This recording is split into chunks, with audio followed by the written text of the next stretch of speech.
Good morning. Good morning. Morning. Welcome to Testimony Thursday. I'm here with this young man, Mr. Christopher. How you doing, brother? Pretty good. How you doing? Another beautiful day, man. I can't complain.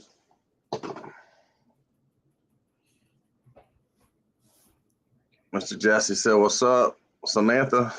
Samantha Kroll Williams. I've known her forever." Yeah, me too. I thought so. What's up, young lady? Miss Norton, Jill, Juan. Good morning, Juan.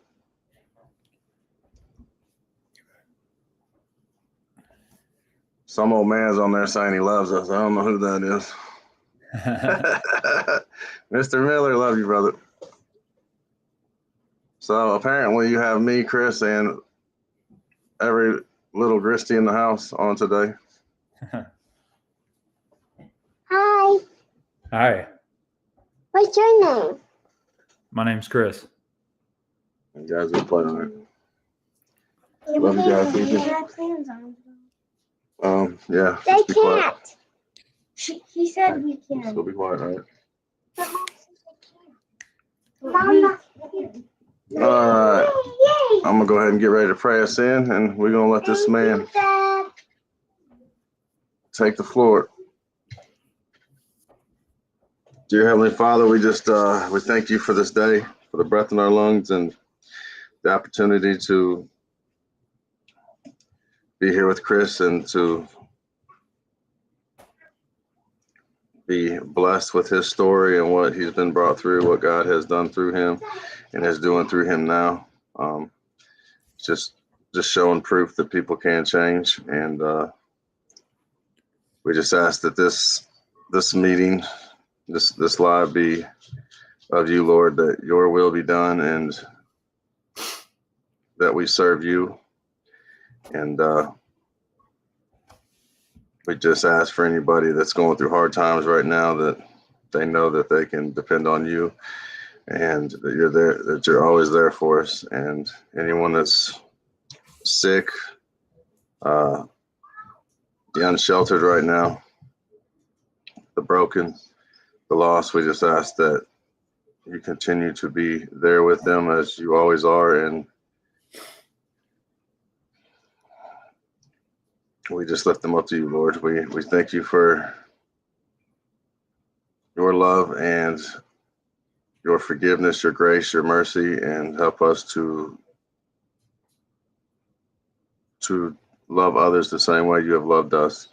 In your mighty and precious name, Lord. Amen.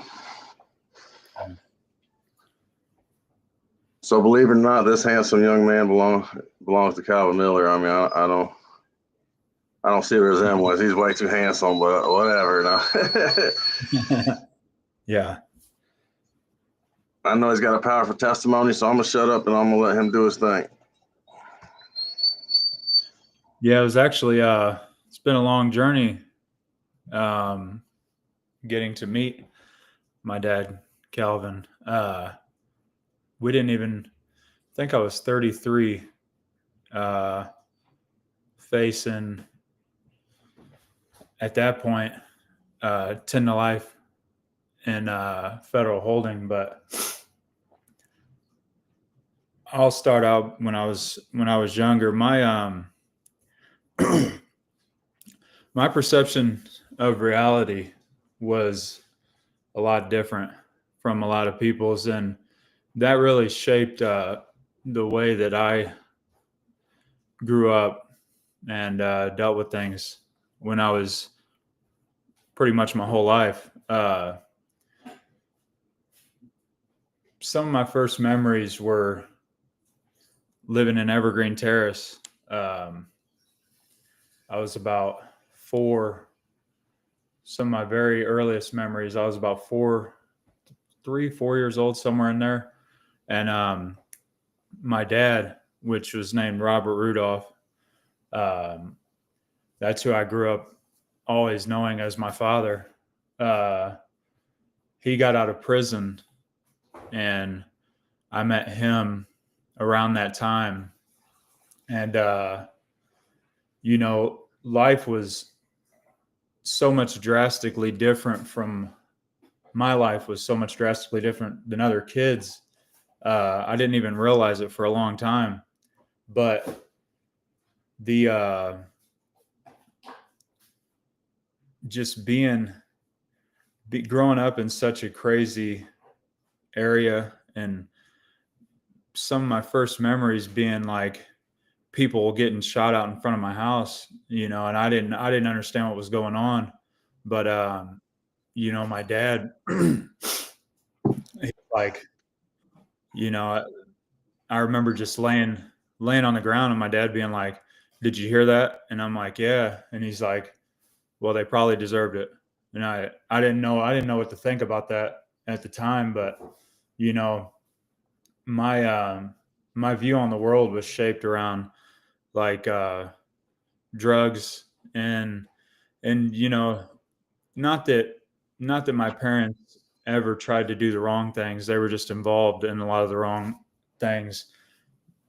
My dad growing up, he was a roofer, but he sold drugs.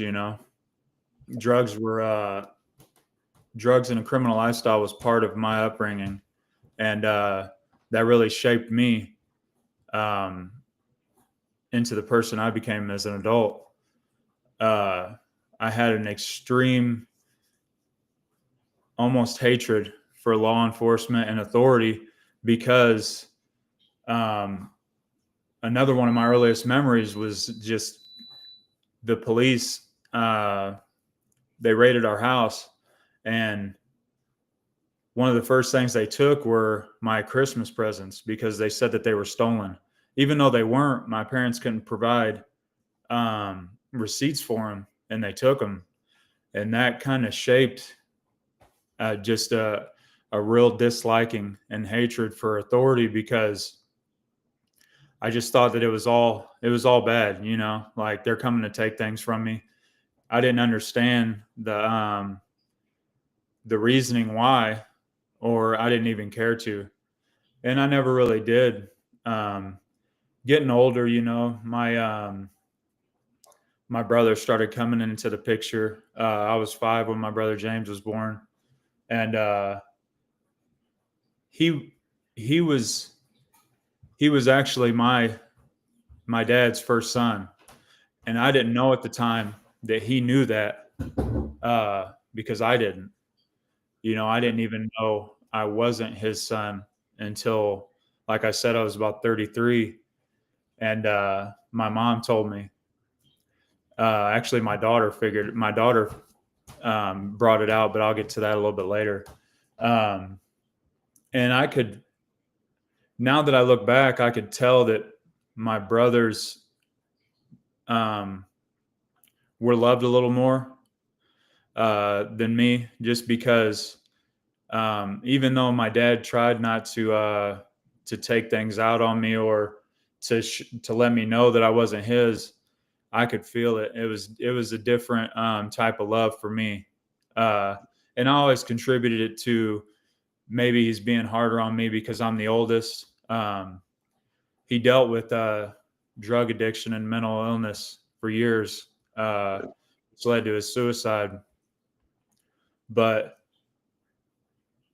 growing up, I always seen, even though my parents tried to shelter me from it, it's hard for me not to see and hear things like, I remember going to school, um, and feeling like hearing when I started learning about multiplication and fractions, like I knew what an eighth was because I knew what people bought an eighth for. I knew what how many grams were in an ounce, and it was and I even was smart enough to know not to talk about it at school. I remember being like 5 or 6 years old in kindergarten, and the teachers pulling me in because I smelled like weed. And I don't know if maybe my parents had been smoking around me or whatnot, but I remember them pulling me in to the guidance counselor's office or something like that. It was Matheny Elementary over. It's gone now, but they they pulled me in there and they were asking me how your parents smoke weed or how your parents smoke. And they said, did they smoke like this or did they smoke like this? And I remember knowing better then to tell them this because I knew that they would take me. And I don't even know how I knew that, but I knew better than to tell on them, which was another big thing that shaped my life, like being loyal and being loyal to some of the wrong things, but for the right reasons, the way I perceive them. Yeah. Growing up though, like I was always outside, like I was in a neighborhood. We moved to East Adams over by Washington Middle School when I was 7, 8 years old, I think. And it was a rough neighborhood. I think there was only one other white kid in about 2 blocks. So, I grew up around a lot of kids who just didn't have anything, didn't have fathers, didn't have a chance. And a lot of them are dead now. A lot of the kids that I were around are either dead or in prison. And I followed that trend too, because I'm lucky to be alive. A lot of times that could have changed for me in an instant, but it hasn't, and I'm blessed for that. But I started smoking weed really when I was about 8 years old with a family member of mine. And my parents didn't even find out for years because I was extremely good at hiding it, and they weren't really they weren't looking for it because I did pretty good in school, and I didn't really get in trouble until I was a little bit older. But my friends, like all their brothers, were selling drugs, and I had a friend that lived a couple houses down from me, and his brother would give us weed to sell, to make a little extra money. That way we could smoke our own for free. And I understood the concept because of the way I lived, And so that was a big part of what led to my 3 incarcerations was, it was always drugs. I've never been to prison for anything but drugs. So,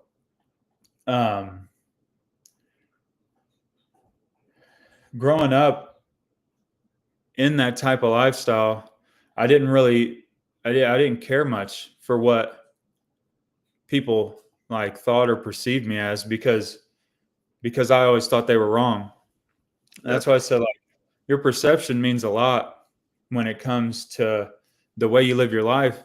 Like if you perceive everybody as like, or your surroundings as being negative, you're going to have a negative outlook. And learning to adjust that, especially in prison, this last incarceration, I never really changed anything about me being locked up. I would just always say, yeah, I want to do the right thing. I'm going to get out. I mean, everybody has this dream in prison, about, I'm going to get out and do the right thing. Well, if you're not changing nothing, you're not going to. And I've really focused on that this time. Being able to be, or trying to be a more positive person for my children. I never had built credit or worried about a bank account. I always paid cash for everything. And that fueled my addiction to illegitimate money. I've never, if I didn't have what I needed, I would go sell drugs to get it. And I didn't really care what anybody thought about that, especially the police, because I figured they were the enemy anyways. I've never looked at them as people who help.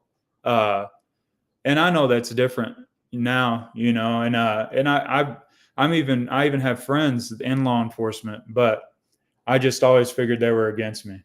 And a lot of that comes from being around them in my childhood, because of the neighborhood I lived in.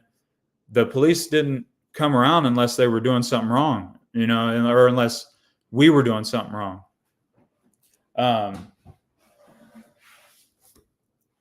When I lived on East Adams, I remember some of the first real violence. That was like the most extreme violence I dealt with up to that point in my life.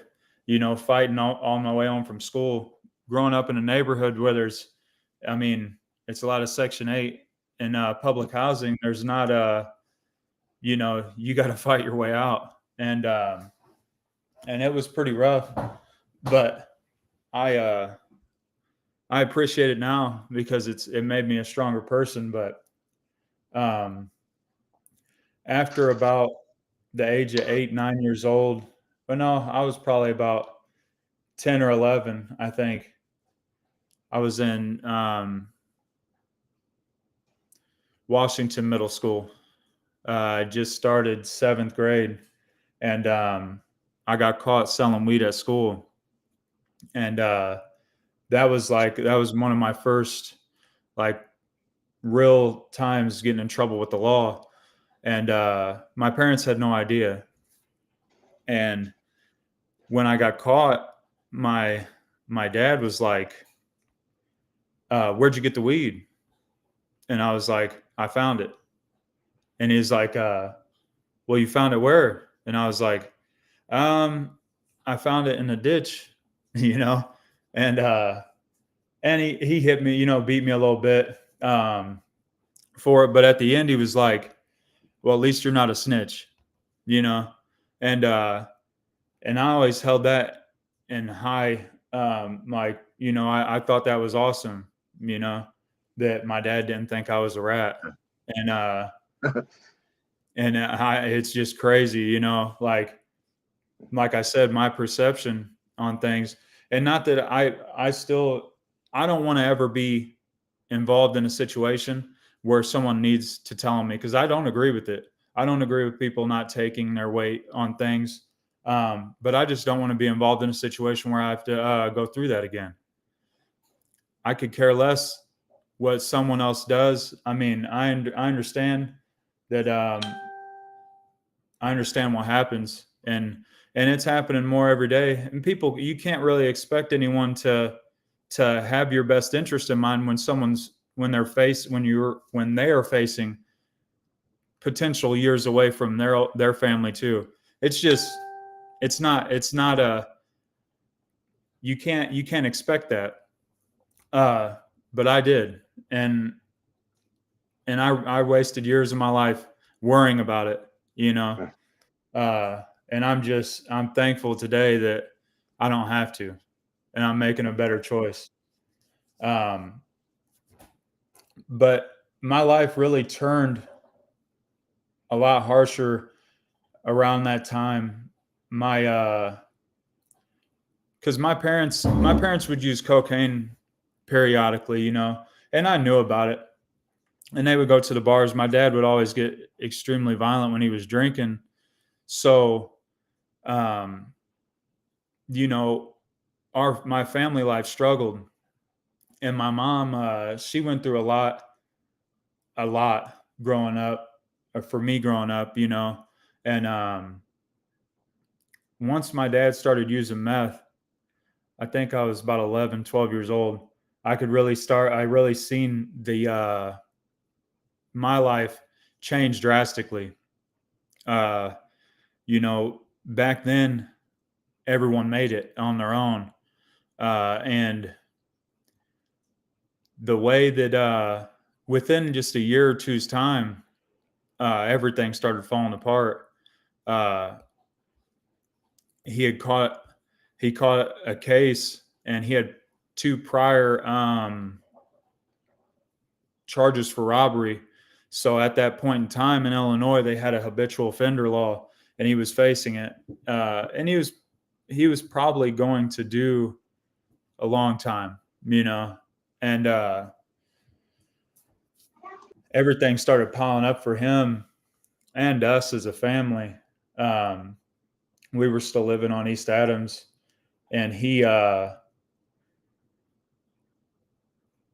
gave up. Like my mom and him were fighting a lot, and she left, and we went over to my aunt's to stay because my dad's mind was it was the meth had him so twisted in his mind that he thought everybody was against him, uh, and most of his friends were. I mean, there is really no loyalty in that game at all, Not enough. And it ruined my mom's relationship because they were both using, but I could see that she wanted to get away from it, but it was hard for him because at that point in time, he had lost a lot of the police that came and raided us and took a lot of tools from him because he ran a roofing company, but he wasn't really focused on roofing. It was more the drugs were engulfed him mentally and physically. You couldn't Yeah. function without him. And I was at my aunt's, and he come over in the morning, and he was talking about killing himself, and he had done that many times in my past, like threatened suicide. But everybody, there's a perception about people that talk about it ain't going to do it, and I can tell you that that's not true. I'm I'm a witness of it, And he come over to tell my mom that he was going to kill himself, and he was done. He was facing, and like I said, he was facing a lot of time, but he come in or knocked on the door, and my mom or my aunt, I think my aunt Rita answered the door, and I had just woken up, and she's like, Ruth, which is my mom's name. She's like, Ruthie, Rob's here. And my dad started going crazy, like, you got to come with me, this and that. And I was like, she was going to call the cops. And I was like, don't call the cops. I'm firmly against cops. Even I was 14 years old at the time. I was like, don't call the cops. I can talk to him, And he's like, he's threatening my mom's life too, because he had been up for a while at this point, or he had fell asleep. He was taking Xanax real heavy too. And when he woke up, life was stacked on his shoulders. And I went outside to talk to him, and I was like, Dad, you can't do this, And he's like, he's like, it don't really matter. Whatever happens, I'm going to be gone regardless. And I was like, it ain't like that. I'm trying to talk him down. And he's like, it don't matter. Your mom ain't going to be there anyways. She's, this. And the things he was saying, I really didn't register to me because my mom had always been there, and he's like, he's telling me something that I can't believe, So I'm like, no, it's not like that, Dad. And he's like, you'll see. He's like, you'll find out soon enough. And we talked for a second, and he was like, and he told me he loved me. He never really did that my whole life, just a few times. Like I remember literally a few times, and he left. Well, I went to school. And I got out about noon, 1:00 that day. I went down to my friend's house down the street, and I ended up having issues with a girl I was talking to. It was my buddy's sister, and I ended up leaving to go home, and the front door was locked, but his car was there, which was unusual because typically he wouldn't lock the door, knowing that I was coming home from school. Yeah. And especially he didn't really he, he didn't lock the doors like that. He was armed at all times. You know what I mean? So I couldn't see him locking the door. It just threw me off. But I could hear the dogs inside because we raised pit bulls. And I climbed through the back window of my house, and I went into the kitchen, and I figured he just fell asleep because I looked into the front room and I could see his legs, and I was like, huh, he must have came home and passed out, which was normal. You know what I mean? I knew he would be up for days, you know, sometimes, and sleep would come on really fast. So I got something to drink, and I went back into the front room, and that's when I realized he committed suicide. He had shot himself with a 357 in the head, and that was the beginning of everything that fell apart in my life. You know, my mom, she really it really destroyed her. You know, she had been with my dad since my whole life up to that point, even through the bad and the good, you know, and she couldn't function without him. He was the breadwinner. He did everything. You know, he unfortunately supplied her with drugs. He supplied us with the house. He worked. My mom really never worked. She had a job working at a little coffee shop, which couldn't support us. But once my dad died, she became fully engulfed in drugs, you know. So I used to put a lot of blame on her. It really it hurt me because she was the person who always comforted me when I was a kid, you know. My grandparents were there too, and I meant to say something about them because they were really really always there for me. Like on the weekends, I would go there, and they loved me unconditionally. That was my that's the reason why I have morals. You know, their love and affection for me taught me manners. You know, all the good qualities in myself. I can pinpoint back from them, and I lost them, both my grandparents, one of my closest uncles, and my dad within about 4 years, up to the age of 14. And losing my dad was like up to that point was the breaking point of my life, because after that I never really I didn't have anyone. Not that people wouldn't have been there for me, but I've never been the type to reach out for nothing. Like I don't really, and still to this day, I don't like people taking care of me. You know what I mean? I've been an extremely independent person my whole life. And unfortunately, my independence 90% of the time up until now has depended on selling drugs because it's fast, easy money. And that's what, I mean, that was my upbringing, that was a huge part of my life. Like, what's it matter? Who am I hurting if I'm just selling drugs? You know what I mean? At least my perception is at least I'm not robbing people, you know, at least I'm not hurting people and taking their money, because that's never really been a part of my criminal behavior.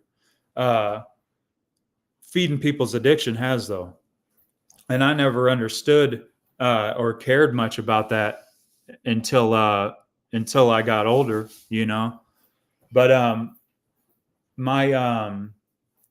once my dad died, like I said, my mom, she fell apart, and her and I did blame her for years, and I don't know more, because I've been gone out of my kid's life 8.5 years out of the last 10, I think. Seven or almost 8, who knows? I mean, I could count the days, but I really don't care to, but I can't pass judgment on anybody, especially when it comes to parenting, because I've made a lot of the wrong choices too. But I can say that I forgive her 100% because she didn't have a chance. She didn't have. It was hard. It was real hard. She couldn't bring herself to go back to the house that we own. Um, you know, after my dad died, we had his funeral and everything, and my mom had to get the house ready for rent. Even though that the rent, like, she couldn't really get, or she couldn't maintain the house because of her addiction anyways. It was a good thought, but whenever somebody dies, they don't just clean up anything for you, and she didn't have the money to afford nobody to clean it up. So I had to go do that myself, me and my friend Wink, actually. And it was one extremely rough experience after another when I was still a kid, and that shaped me into a man real quick. And my mom's addiction was so bad then that she couldn't take care of herself, let alone us. So we bounced around a lot. Me and my brothers, we went over to one of my dad's friend's house, and he was still involved heavily in the meth game. But he tried. I give it to him. He tried. He tried to help us as much as he could, and unfortunately, I got extremely involved in gangs at that point too, because his son was involved heavily in that lifestyle as well, and it was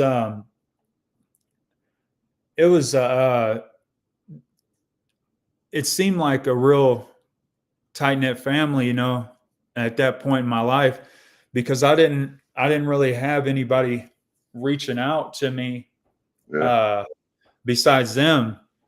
I was an asset to that lifestyle because I was a big kid, and I'm not a stupid person, and I never have been. I was pretty street smart at that point in my life, and the thing is like, when you live in a lifestyle, or when you're in a gang, most of the people in that lifestyle aren't bad people. They just don't understand what good is because they've never lived it. Like, you come out of prison, and your guys are like, man, I got this for you. You can make some money. Yeah. Even though that's wrong, or it's not legal. I mean, that's help. Like, in your mind, it's like, man, when someone's lived that type of lifestyle their whole life, who's to say that that's wrong, because that's their norm. Only someone who doesn't understand says it's wrong. And I'm not saying it's right, because I don't encourage anybody to go back to prison, or encourage anybody to do anything that possibly could anymore. But I understand the purpose behind it, because some people don't have anything else, and they don't know anything else besides that. So it's not wrong. They perceive it as right, so it's right. It's not necessarily wrong to them, even though it's wrong to society. That's all I know. Yeah, exactly. That's the norm. When your norm is, yeah, me too, heavily. And but in being a teenager without a father figure, with my mom, just destroyed mentally and physically. I mean, her whole life shattered. um, we, like I said, we bounced around a lot. We end up going to my grandparents, and they were older at the time. Like they couldn't handle us. My brothers didn't really understand like why their world was falling apart, and I was the only person really left in it. And you know, I tried hard to do the right thing. I stayed playing football up until my junior year when my dad died my freshman year. Um, I had a lot going on. I really could have made something of myself, but I couldn't I couldn't figure out how to do all the right things in such a wrong world, or my world. Uh, I couldn't I couldn't figure it out. I was like, I'm either going to have to do this, or I'm not going to survive. My number one priority was keeping me and my brothers together. And for me to do that, I had my grandparents, like I said, they were just too old to take care of us.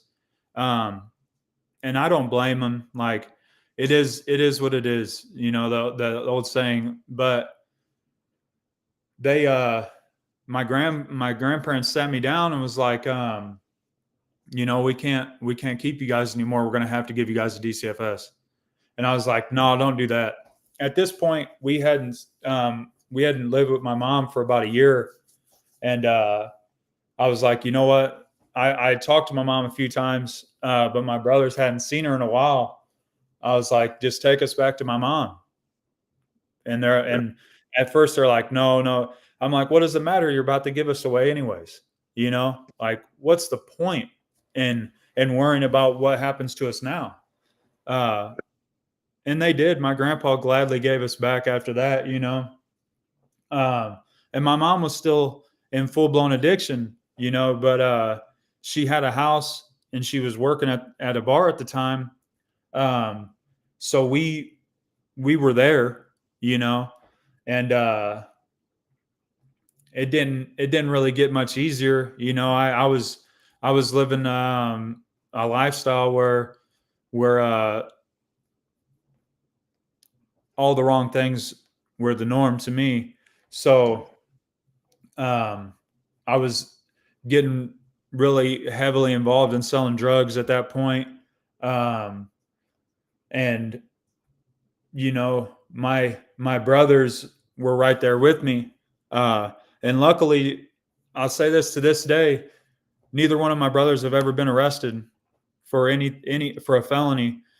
Both of them are productive members of society, which goes to show you, like, you can have bad things happen and not let it affect the way that you live your life.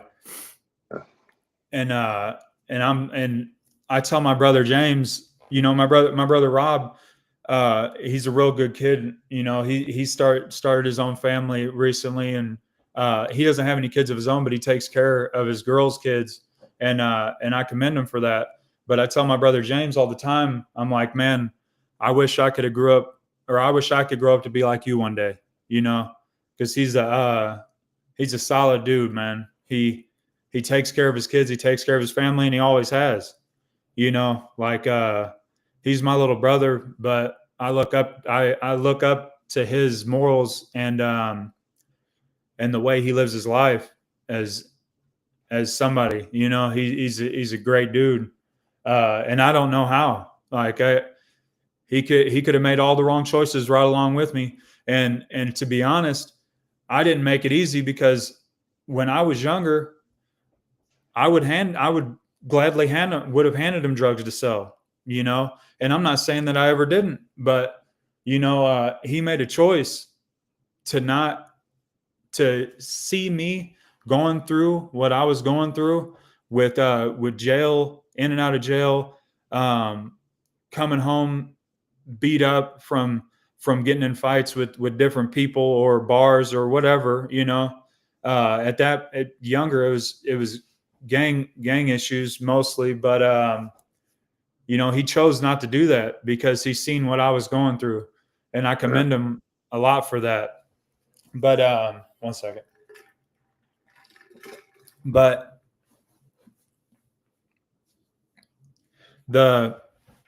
once I was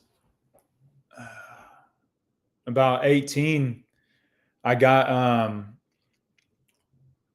a friend of mine had some issues with his girlfriend, and the cops got called to my house, and they raided my house and found 2.5 pounds of weed and a gun.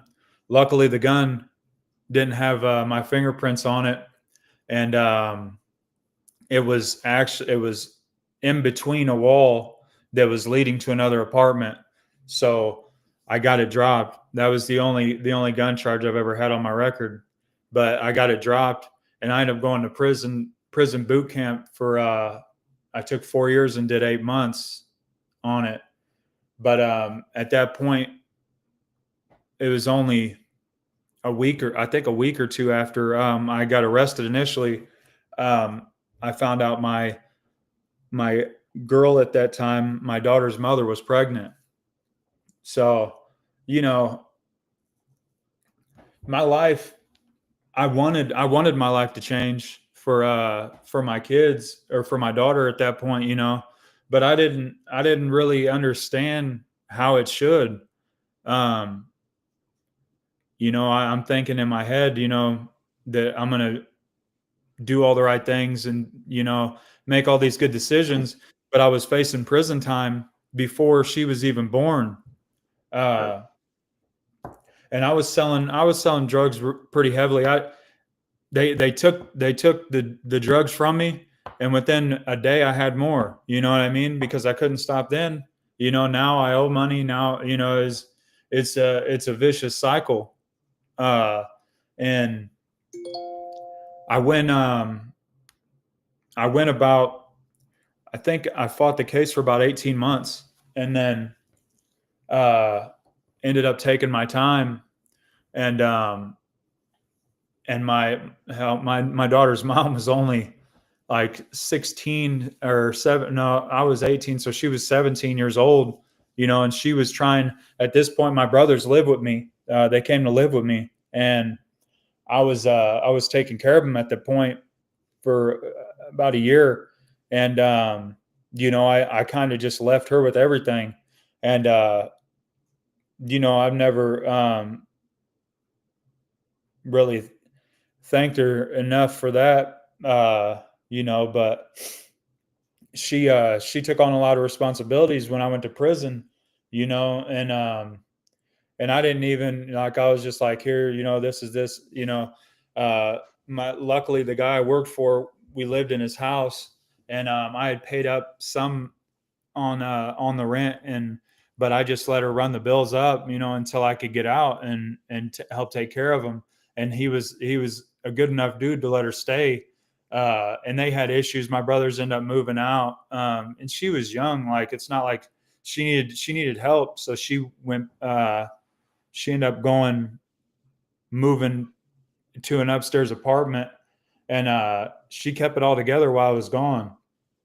And once I got out, nothing changed. Like I said, you go to, I went to prison, and I got these grandiose ideas about how I'm going to change my life, but I'm not planning nothing besides doing exactly what I plan on, what I've always done, and that's, Yeah, I always talked about going back to God, but never did.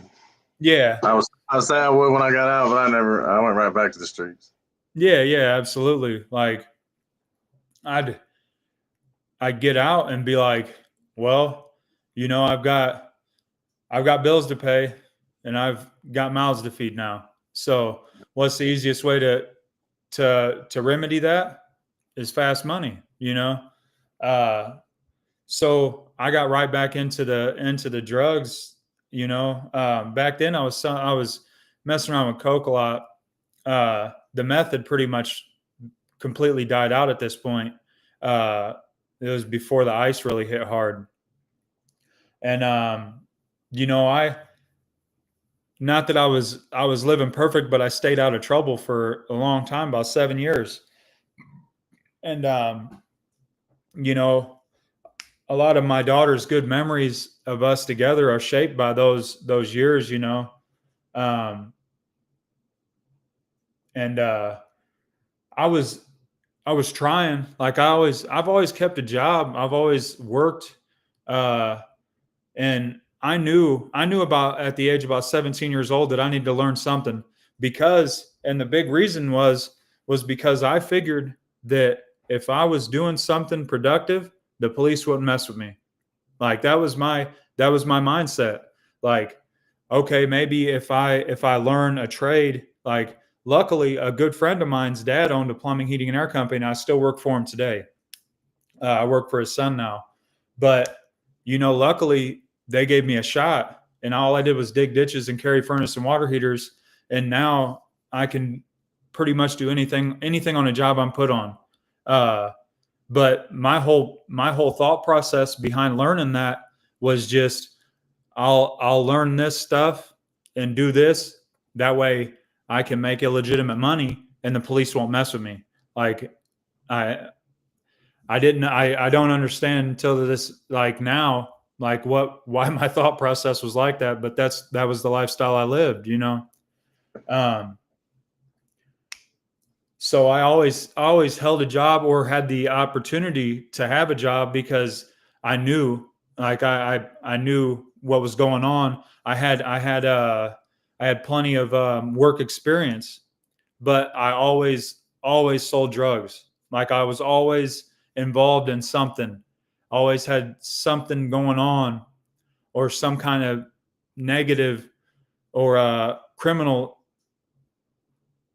enterprise, I guess you could say, going on in my life. I always did. And I didn't view it as that bad because I really didn't care.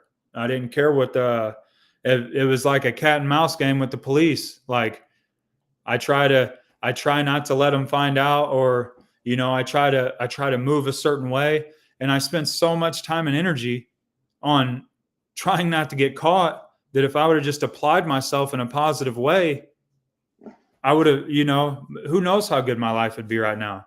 If I would have applied myself with more positive things, like building a business, or building my credit 20 years ago. But in hindsight, there's nothing I can change now besides I have the knowledge to know better now. Yeah. Because if I would have known better, I would have did a lot better. I thought about it, but I never applied anything. And Yeah. but after about I was about 20, 24, 25, the meth started coming back around. And to be honest, the price of cocaine got extremely high too. So it wasn't as lucrative as it had been at one point in my life. So I kind of switched back to meth, and it's still like boggles my mind today because my dad killed himself over it. Yeah. Like I used to hate it. Like I hated that it ruined our lives, and then I fell right back into the cycle. And once I started back into like meth, it was an extreme downfall. Like I couldn't hold my life together. Like the people, the lifestyle, everything that comes with it is so, I don't know, it's hard to even explain how crazy it is to someone who doesn't know, like, or doesn't understand it, because you see all these people like on like getting picked up for meth charges on Facebook, and how bad they look. And their looks are exactly what meth is. It destroys. It will destroy everything about you. And you don't You're think more, nothing's wrong. You don't think yeah, nothing's wrong. But I was there too. yeah, yeah. It's I can't understand why I had to put myself through that for so long,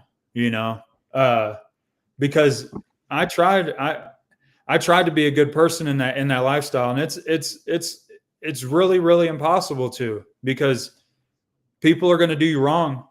And the problem is it's the addiction. Like, it's not even them, it's the addiction. Like, the moral aspect is completely out the window.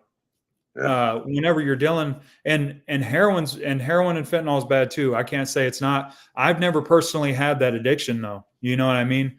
I can speak on people I know about it, but I'm blessed on this day to say I've never had an issue with opiates. And I don't want to, because I see how bad that affects people too. Meth is bad enough. But once I got involved with meth, it's just been one arrest, one conviction after another. And I've been told on, I've never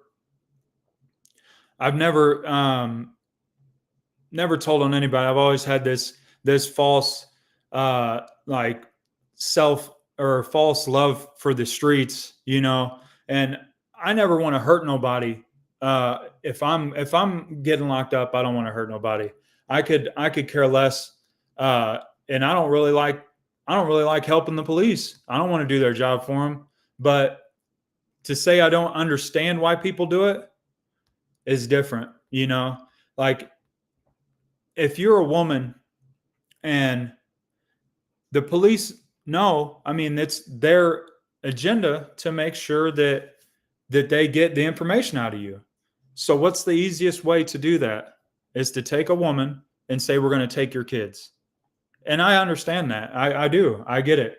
I don't agree. I don't agree with the tactics or with the way people handle it, but I understand it. And like I said, I'm thankful today that I don't have to worry about anybody doing that to me again. Amen. And I hope that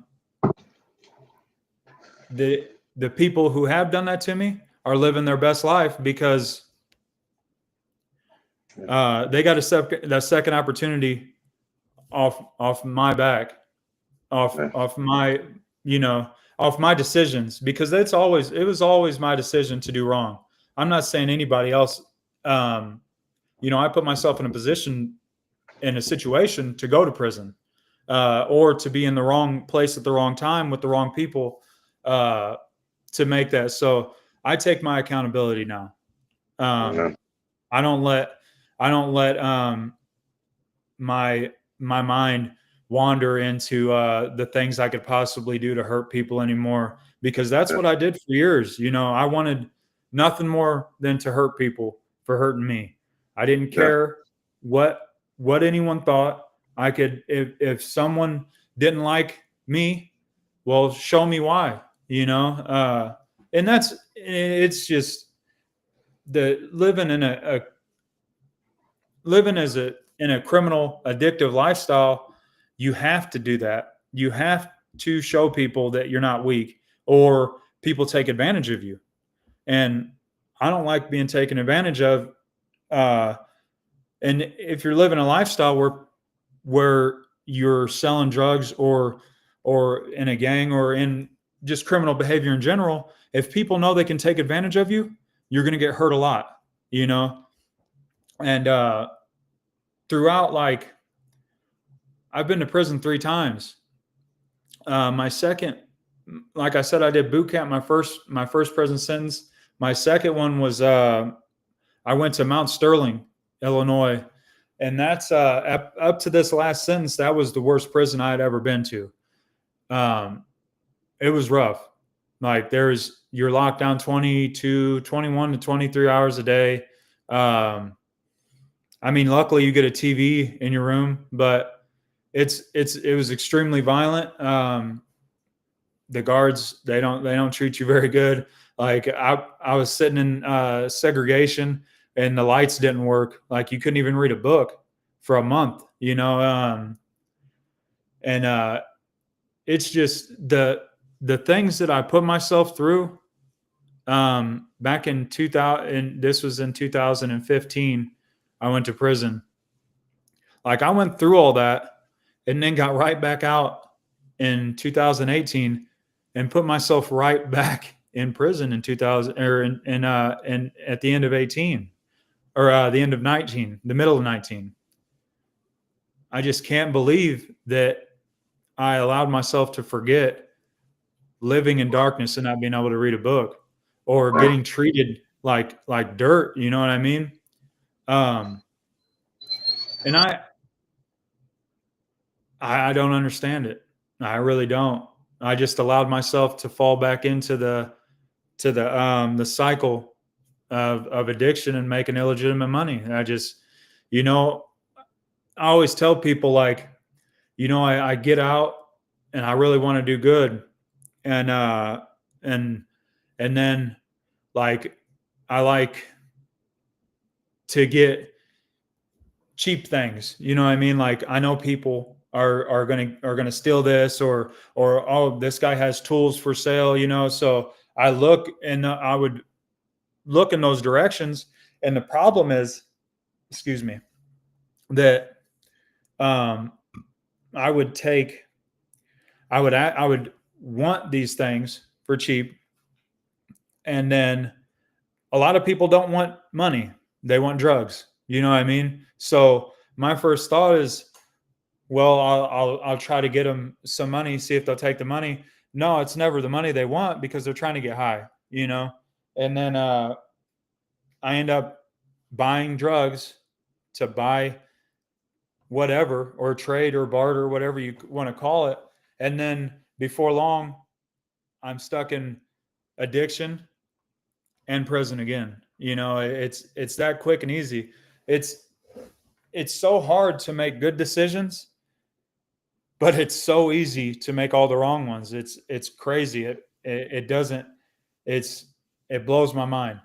And how fast they pile up is even worse, because once you make one bad decision, you don't have to worry about thinking about the next bad decision, because it's going to come.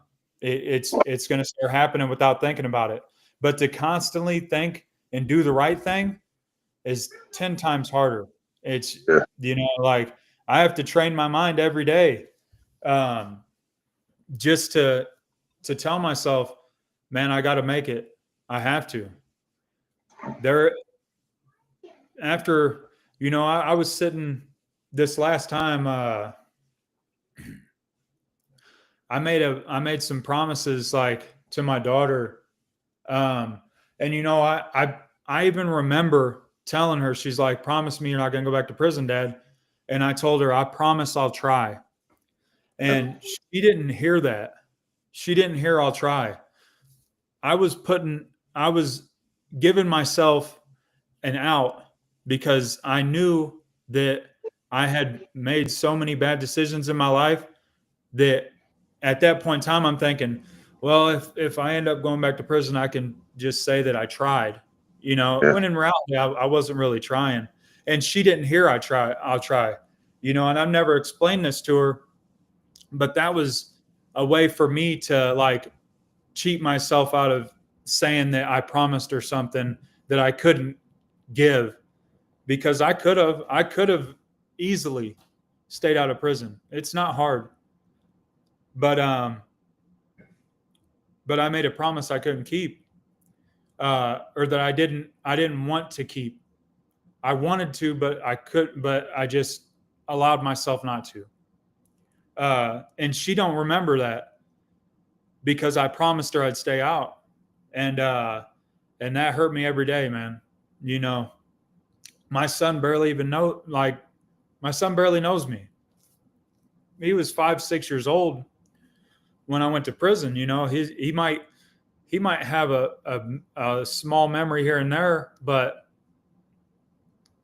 it doesn't.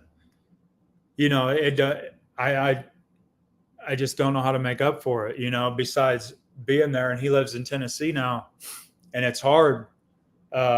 It's hard to do all the right things, and not be able give them the money to come see me, you know, or be able to pay for it.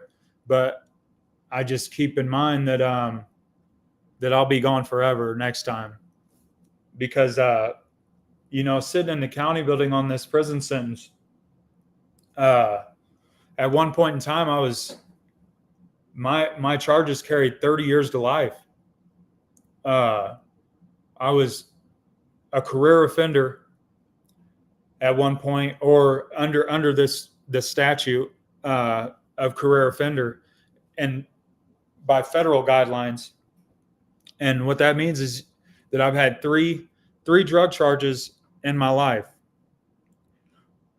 One was for marijuana, one was for 1 gram of meth and 16, and then this one was for 1 ounce. Luckily, I caught my marijuana charge 15 years prior, and I was only 17 at the time of the charge, so the marijuana charge got dropped. Even though marijuana is legal in Illinois now, it was still before that had got amended, or that amendment to the Illinois Constitution or whatever got put in place for marijuana to be legal. You know, I still think like, man, I can't believe that I was about to get life in prison, or potential 30 years to life in prison, over something as simple as drugs, you know, something so small. But in the grand scheme of things, you know, they assume that I've been selling drugs all this time. I've probably ruined all these lives. They're saying that the reach of my addiction and my criminal behavior reaches a lot further than myself. And I get it. I do now. I understand that now. I never took into account what my actions did to other people, because I only worried about myself and my brothers, you know, and my kids, and this certain people around me, you know what I mean? But being locked up this time, you know, I never even seen COVID outside of a jail. Like I sat in a county building for 4 years, actually 3 years, 9 months, or 3 years, 10 months and 22 days exactly, in a county building, and fighting for my life. Like at one point, the minimum is 30, you know.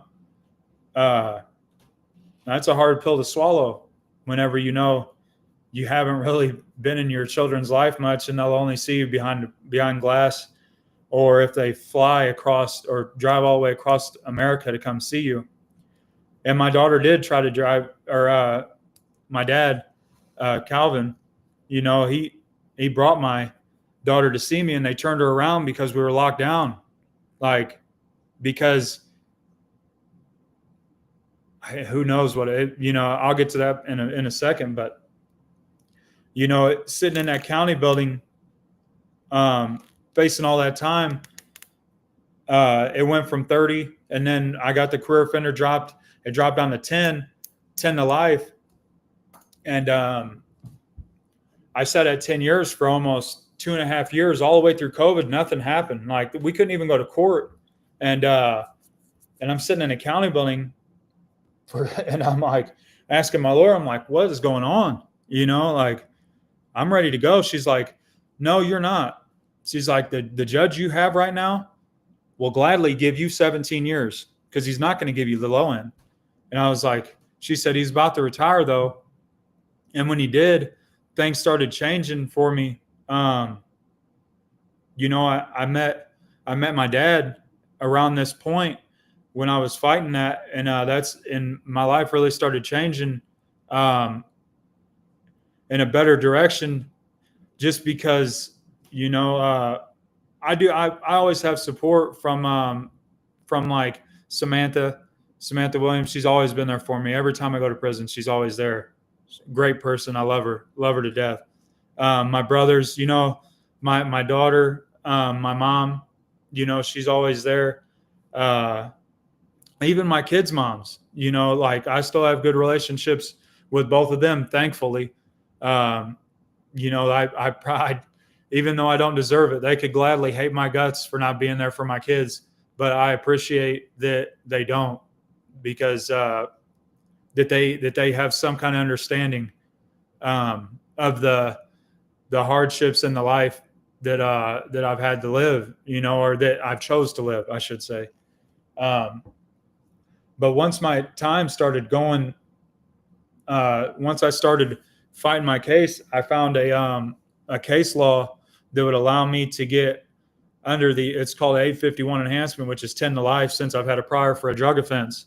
And the thing about it is the prosecutors at this point in time weren't even supposed to enhance people on low-level drug offenses, but they were still carrying it over my head because one reason or another, my criminal history, my history with gangs, my criminal behavior, whatever it was, they were choosing to try to enforce this enhancement that other people weren't getting.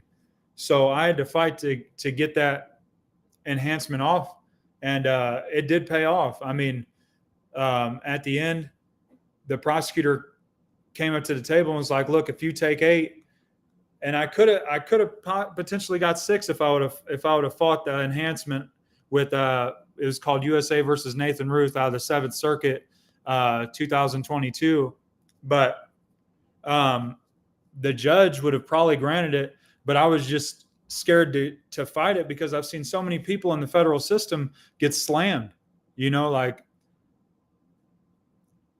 it just doesn't make sense to me. That's the type of time they give people for nonviolent offenses, but their perception on addiction and criminal behavior is a lot different than mine. So I can't argue with them because it's a losing battle. But I ended up taking 96 months, and that's the hardest hit I've ever took. Like October 1st of 2019 was the last time that I got to touch my children until my daughter's graduation. Like that was the first time I had touched my daughter since then. 6 years, that weighs heavy. Like knowing that she come to visit me and was sitting outside of a fence and couldn't give me a hug. And my son too, my son's still in Tennessee. I ain't been able to see him yet. So, it's still weighing heavy on me there, but just knowing that they're right outside of a fence and I'm locked down for something I have nothing to do with, because I'm trying to do all the right things while I'm locked up instead of be a cause of all the wrong. It's just, it's now that I'm a little bit older, it just hurts so much differently, like I used to be not okay with living a criminal life, but I knew the consequences. I understood them, and honestly, prison physically isn't that bad for me. People don't hurt me. Like I don't go to prison and get victimized. What really hurts is knowing that people care about you and you can't reciprocate that love because you continue to make choices to take yourself away from them. That's the hardest pill to swallow for me. My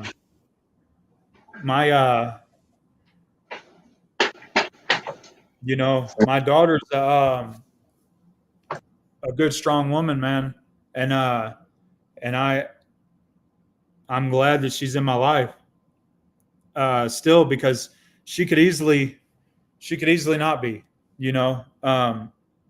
She could have gave up on me a long time ago, along with my son's mom, my mom, my brothers, everybody. I'm glad throughout this the last journey in federal prison that I got to meet my dad. He's a great dude. I couldn't ask for a better role model in recovery, and the right things, you know, um, being a good person. It's I haven't really had much of that, uh, and it's still hard because I don't like to. I'm not a real like um, I've always been like on my own, and I don't really like give a lot of like. It's hard for me to show like affection. I don't know. It's always been different for me because I've never like uh like even touching people is different. Like telling people I love them. It's you know I made it a point in my life to start always telling the people I love that I love them because you never know when it's going to be gone. I sat around a lot of people in prison who'll never get to come home, and the only thing every one of them wishes they could do was make amends with the people they loved. Like they could care less about even getting out anymore. It's just knowing or getting for a lot of them. Some of them not. Some people just aren't good people, but for a lot of them, it's just being able to tell their loved ones that they cared and try to get them to understand why they do the things they do, even when they don't understand themselves. Um, yeah, it's it's a rough lifestyle, man. Prison, federal prison's so much different than anything else I've been through. It's it's uh it's just a completely different world, man. I think 4 people got murdered in the prison I was in the time I was there. Um, and it's stabbings are every day. It's not a an easy thing, or it's a common occurrence. Like you're going to get hurt if you're doing the wrong things in there. If you come in where I was at with bad paperwork, they're going to hurt you. If you're a child molester, they're going to hurt you. If you move wrong or do the wrong things, they're going to hurt you. There's not much good going on there. So You being don't able gotta do to, nothing. You don't even gotta do nothing wrong to get hurt, really. no, no, you don't. Being there. And there's so much drugs and so much, I mean, alcohol, drugs. I mean, everything's there. It was more easily accessible for me to get drugs inside of prison than it is right now. Like I could probably call a few people if I really wanted to do something like that. I could make a few calls and have it here or have it anywhere I wanted easily. I could do that. In prison, I walk two cells down and have anything I want. It blows my mind how crazy um, that that that is. It's just it's a terrible way to live your life, and that's what will happen eventually. I mean, not too many people make it out of a of selling drugs or living a criminal life without prison or death.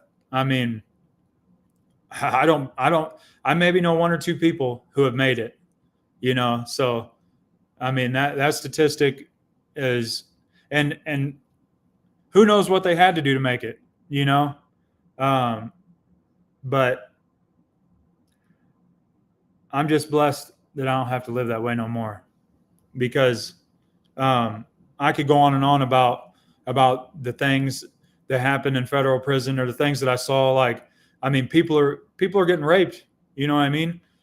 And some people aren't even getting raped. Some people are just doing that just to support their drug habit.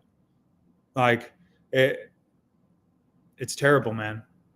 Um, I'm just blessed that I had loved ones in my corner, and I knew that they'd be there for me when I got out. Uh, like I said, big shout out to Samantha, my dad, Robin, my mom. everybody in general that believed in me when I didn't even believe in myself. You know, Samantha helped me get my bank account started. Helped me build my credit. I've never had that. You know what I mean? I focused heavily on that this time because I knew that was what normal people do in life, you know, and not even just normal, just like just productive members of society. And I've never been a real religious person, but I know people who are live a lot better life than me and have, you know. Uh, it's it's so and I still struggle every single day, man. Like I don't there ain't a day that goes by that I don't think about how easy it would be because in prison you're around people who are selling metric tons of drugs in federal prison. It's not just pounds or ounces. There's dudes in there who are moving more drugs than you can fit in a semi of whatever you want. And it's always in the back of my mind that I could make a quick dollar, but I never want my kids to have to cry on the phone every time I get off again. Um, my son has autism, and he understands that I've been gone, but he doesn't understand my lifestyle, and I don't want him to. You know, like nobody deserves that, especially him. When all he needs is just me to love him. He doesn't respond to me being on the phone with him as well as other kids. He he um he responds to people being there, being able to be present. Um, and I'm lacking in that a lot, and I have been for a long time. And I can't allow myself to do that again. And if I do, I probably don't deserve it. I don't deserve my children. You know what I mean? Um, my daughter's grown. She's 18 years old with a on a career with her own child, her own starting her own family. I missed everything but her graduation, uh, and I'll have to live with that for the rest of my life. But I'm going to try to do things right and um, make better decisions because I have to. I love myself enough today to do the right thing. Because I told my daughter and a lot of people, you know, you can I would gladly die for my kids. Like I would I would do whatever it took for my children. But why would you know thinking about me saying that when I was younger, like oh I'd die for my kids. Why wouldn't you just live for them? You know, um, live outside of prison, show them, you know, being able to show them the right things and the positive aspects uh, in such a cruel and dark world. You know, it's a it's I'm just glad I'm still here today, you know, to be able to make good decisions because a lot of times in my life it could all have been taken away.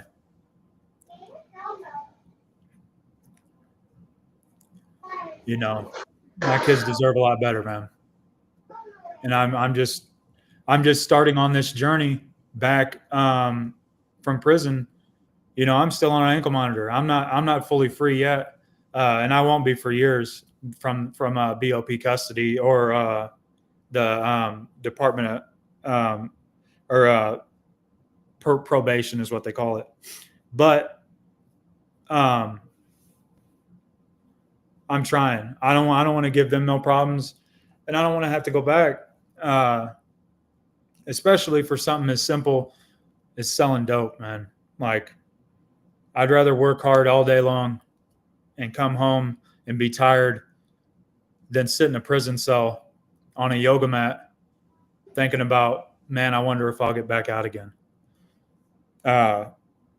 You know, and I just want to be a good, positive role model to my grandson that will never have to see the side of me being on the other side of a prison cell or on the other side of glass, telling I love him over a video chat, or watching him grow up in photos rather than see him in person. You know, I just want my kids and my family to be proud of me, man, because I'm proud of myself today. Amen. Yeah, I had to learn. I'm not gonna say much, but I had to learn with the past and the kids, the circumstances, the choices we made. I had to learn to let go of that and just know that and focus on now, and know that God loves me, and that what matters now is what I'm doing now and not what happened already, because I can't go back and change that. And I had to separate myself from the guilt and shame, and just know it's there so that I can keep focused on doing the right thing, but not live in the past to keep beating myself for all those mistakes I made. Yeah. Because it's not going to change nothing now. And just know that God's got it all worked out at some point, because if he wasn't there with us, brother, we wouldn't be here to this day. I mean, and that's the truth. Yeah. I tell one of the best things I've ever told my daughter is try to limit your regrets, because when you get older, you're going to have them. Everyone's going to have them. Everyone's got regrets. If you try to limit them, you won't think about them as much, because I have a lot. I have a lot of them. I just want to compile the good things now, you know, because I'll always think about the bad, but as long as I'm trying to maintain positivity and do the right thing. If I'm focused on doing the right thing, I won't be actively doing the wrong things as much, you know, because I can't be perfect, but I can hold myself to a higher standard. Yes. Thank you, brother, for sharing, man. Yeah, you're welcome. Man, that was a good one. I didn't want to stop. Yeah. Yeah, I've actually got to meet my probation officer at 9 too. Yeah, well, he's coming out here. He's coming out here to meet me, but one step closer to freedom, you know? Amen. Let's see what we got going on. Thursday, today's classes tonight for men's and women's groups, the 12-step spiritual groups. Of course, services on Saturday at the Hot Building. Milk and meat on Sundays at 6 o'clock.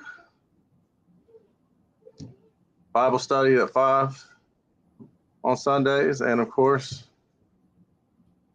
F5 Festival coming up on July 26th at Nice Action Park.